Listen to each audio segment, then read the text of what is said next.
No sé si habéis leído, si no lo habéis hecho os lo aconsejo encarecidamente, la autobiografía de Chesterton, este escritor inglés converso al catolicismo desde el anglicanismo, con un profundísimo sentido del humor, humor inglés, extraordinario, es el maestro de la paradoja. Empieza su autobiografía diciendo: he nacido en una familia rica pero honrada. Y con eso ya empieza a poner las bases de su humor, ¿no? Porque lo normal es decir, he nacido en una familia pobre pero honrada, ¿no? Rica pero honrada, ¿no? Es decir, que los míos son ricos pero no ha sido a base de robar. Y dentro de ese maravilloso libro, la autobiografía, Chesterton va contando su conversión. Por ejemplo, dice: quiero pertenecer a una religión, él era anglicano, donde no se me tolere como una excentricidad rezar el rosario, sino donde lo normal sea rezar el rosario y yo me sienta orgulloso de ello. No sé qué diría Chesterton hoy en día de la religión católica a propósito de esto, o de al menos algunos curas católicos. Entre las cosas que dice, entre las paradojas e ironías que cuenta en su autobiografía, habla mucho del tema de la soberbia. Y pone un ejemplo de una chuleta de ternera. Bueno, todo el mundo sabe que es una comida muy buena, ¿verdad? Bueno, y que muchísima gente no tiene la posibilidad de comerse una chuleta de ternera, o al menos no con frecuencia, porque es costoso. Y dice, llega el señor inglés a su selecto club y pide para comer una chuleta de ternera. Le pone el camarero la chuleta de ternera que, bueno, pues se ve que ese día no era de la mejor para el gusto del caballero, ¿no? Y entonces se enfrenta el señor inglés, quizá un lord, un ser, se enfrenta con el camarero y le dice: ¿es esta una chuleta digna de un camarero, de un caballero? ¿Es esta una chuleta digna de un caballero? Y le devuelve la chuleta. ¿Dónde está el problema? ¿En la chuleta o en lo que el caballero considera que tiene derecho a recibir? Porque esa misma, la misma puesta en la mesa de un obrero es recibida con como una fiesta, un festín, ¿vale? Él habla de la soberbia. Cada uno de nosotros puede tener un concepto de sí mismo que seguramente está muy por encima de lo que en realidad somos. San Agustín siempre decía: Señor, que yo me conozca y que yo te conozca. Porque claro, si yo pienso que soy tan importante, no voy a valorar lo que tú me das. Cuando yo me doy cuenta de quién soy, entonces es cuando valoro lo que tú eres y el amor que me tienes. ¿Esta chuleta es digna de un caballero? Y si es digna de un obrero, ¿por qué no va a ser digna de un caballero? Es decir, depende del concepto que tú tienes de ti mismo y no de la chuleta. Apliquemos esto a tantas cosas de la vida, tantas, en nuestra relación con Dios, pero también en nuestra relación con el prójimo. ¿Tú quién te has creído que eres? A ver, ¿qué reclamas? ¿Qué pides? De la vida, de la gente que vive contigo. ¿Quién te has creído que eres? A ver, ¿quién te has creído que eres? En España decimos, con una expresión no vulgar ni fea, pero corriente, decimos: es que este se piensa que procede de la pata del Cid, es decir, que procede del más antiguo linaje. ¿Tú quién te has creído que eres?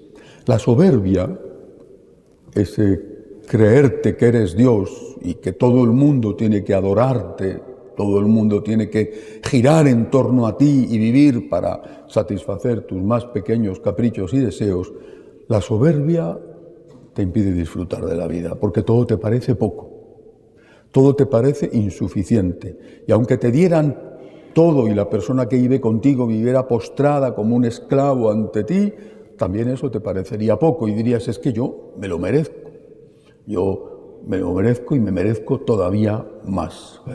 Recordad quizá algún español o española se acuerde hace años, una marca de perfume francesa, L'Oréal, titulaba su publicidad para señoras, salía la señora con lo que fuera, ¿no? Una crema o lo que fuera, y se ve que debe de ser costosa la marca, no tengo ni idea, porque como comprenderéis, en la vida me he puesto cremas ni de señor ni de señora. El caso es que la señora salía con la crema y la publicidad decía, porque tú lo vales. Es decir, es costoso, pero es que tú lo vales, tú lo mereces, cariño, tú lo vales. Bueno, esto es un problema gravísimo. En nuestra relación con Dios la soberbia mata absolutamente el agradecimiento hacia Dios y hacia el prójimo. La soberbia genera en la persona una actitud permanente de insatisfacción y también de victimismo.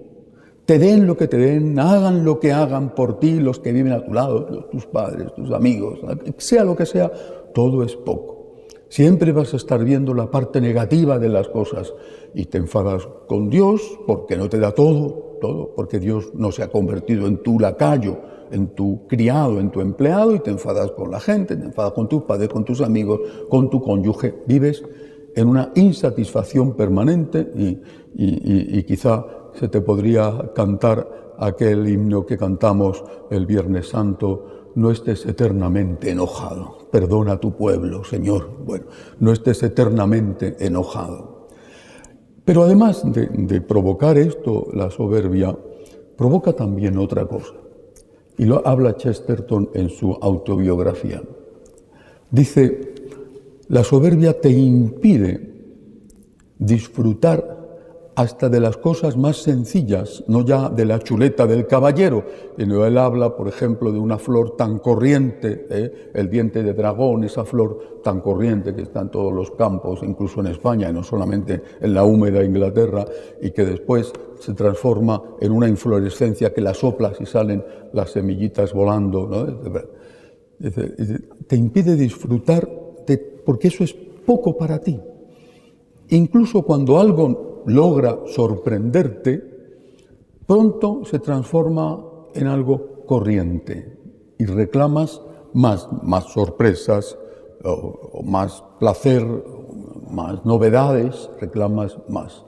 Mientras que la persona humilde, dice Chesterton, es capaz de sorprenderse todos los días por lo mismo o por algo muy parecido. Por ejemplo, dice él, una puesta de sol.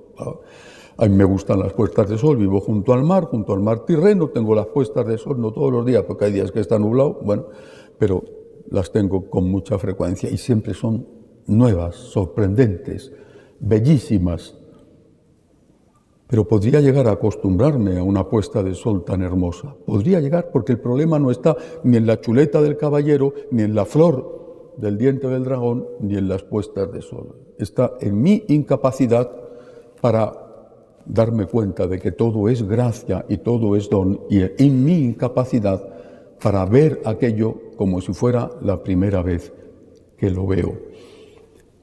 Una de las cosas que me gustan del libro de Saint-Exupéry, El Principito, es que al Principito le gustaban las puestas de sol y estaba feliz viviendo en un planeta muy pequeñito donde continuamente estaba poniéndose el sol porque era un planeta muy pequeñito y no se acostumbró nunca a las maravillosas puestas de sol. ¿Por qué toda esta historia que os cuento esta mañana?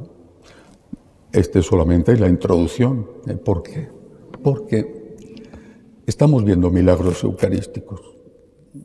Ayer fue algo, hablo de mí, pienso que no fui el único, tan impactante.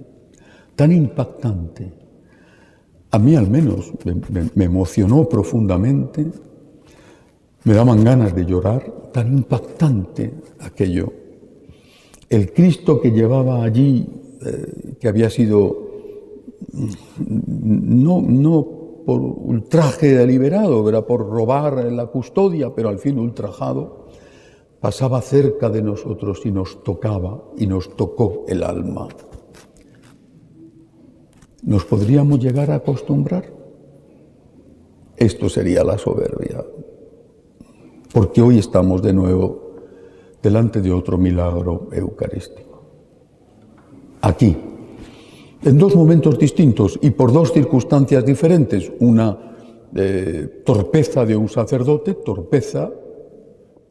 un sacerdote descuidado, que no purifica el cáliz, un sacerdote descuidado, que no lo hace deliberadamente, pero que comete un pecado o, desde luego, un acto que no está bien, dejar el cáliz sin purificar. Y el Señor, como ya os he dicho todos estos días, del mal saca el bien y escribe derecho con renglones torcidos y produce este milagro de aquí estoy yo, que te conste para el cura y para todos los demás que estoy presente realmente en el cuerpo, en la sangre. Es mi cuerpo y mi sangre después de ser consagrados.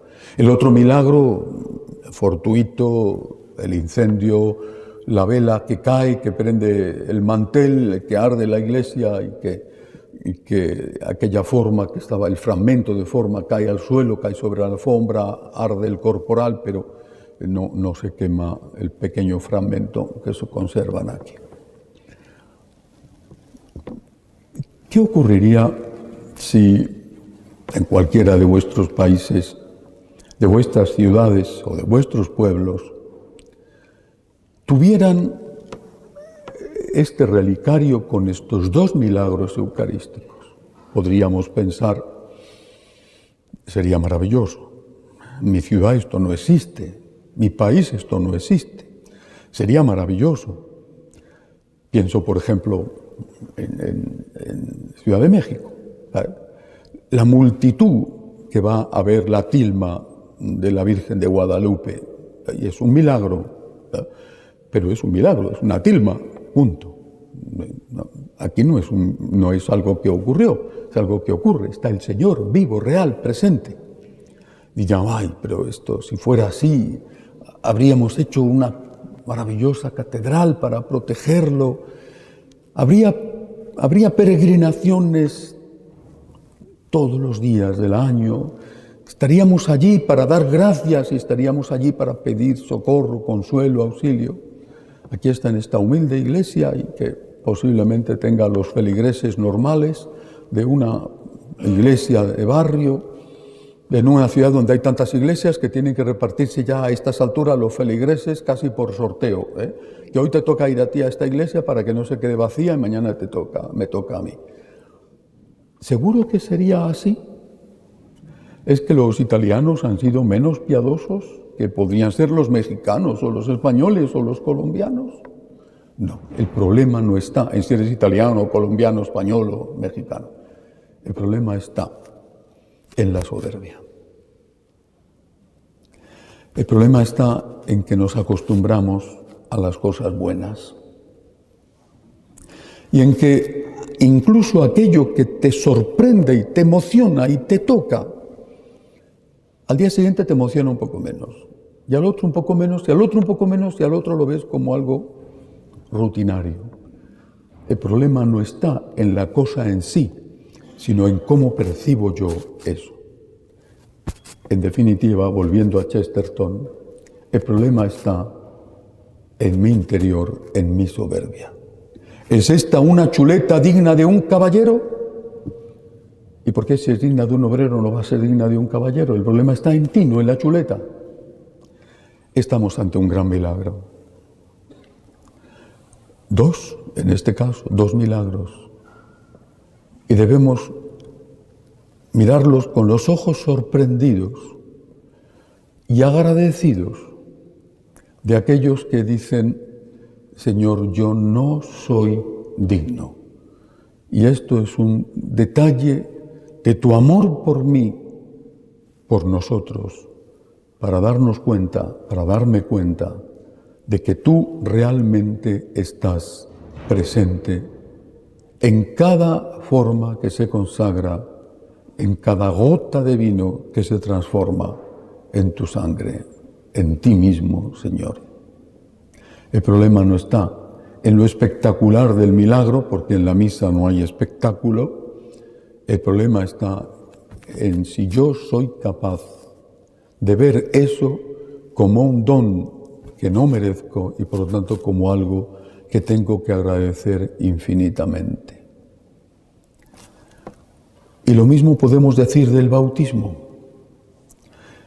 El bautismo se ha convertido en una banalidad en muchos casos, es decir, en una tradición que se hace por costumbre familiar o que ya se ha dejado de hacer en muchos casos. Y no nos damos cuenta del don que representa recibir ese sacramento que nos perdona los pecados, que nos hace hijos de Dios y que nos hace miembros de la Iglesia.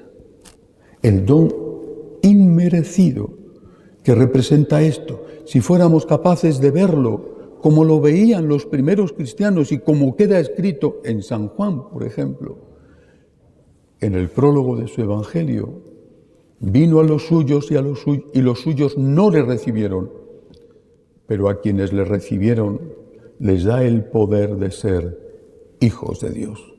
Para ellos, que procedían de una religión en la cual no podían ni nombrar a Dios porque consideraban que eso era blasfemia, de repente entran en una religión, en una nueva alianza en la cual Dios se presenta como tu Padre, como tu papá. Es Dios, es el Todopoderoso, es el Señor, es tu Padre, te ama. Ellos se daban cuenta de la novedad. ¿Y nosotros? El problema, vuelvo a repetir, no está en la chuleta o en la flor del diente del dragón o en el milagro eucarístico. El problema está en nosotros, en nuestra soberbia, que nos impide agradecer, que nos impide disfrutar de una puesta de sol, aunque sea la misma o parecida de la de ayer o parecida a la de mañana, y que nos impide disfrutar de las personas con las que convivimos porque nos parece poco lo que nos dan, o disfrutar de los segundos, minutos de vida que tenemos porque siempre hay algo que te duele o algo que te parece que tendría que estar mejor. Démosle gracias a Dios. Sin la humildad es imposible cualquier relación con Dios. Es imposible cualquier relación correcta con Dios. Es imposible. Porque Dios es Dios. Y como no se convierte en tu esclavo, termina por estar siempre enojado con Dios porque no te ha dado todo lo que tú querías o todo lo que a ti te parecía que tenías derecho a recibir de Él. Démosle gracias a Dios. Partamos, repito, como dice San Agustín, que yo me conozca, Señor, que yo me conozca, que yo me dé cuenta del barro que soy, que yo me conozca, Señor, y que yo te conozca, y que yo me dé cuenta de quién eres tú, del amor infinito que me tienes, de lo que te debo, Señor, porque solamente así, no solamente así seré agradecido, sino que solamente así seré una persona que pasará por la vida disfrutando de lo que tengo en lugar de estar permanentemente quejándome por lo que creo que merezco y que no tengo. Que así sea.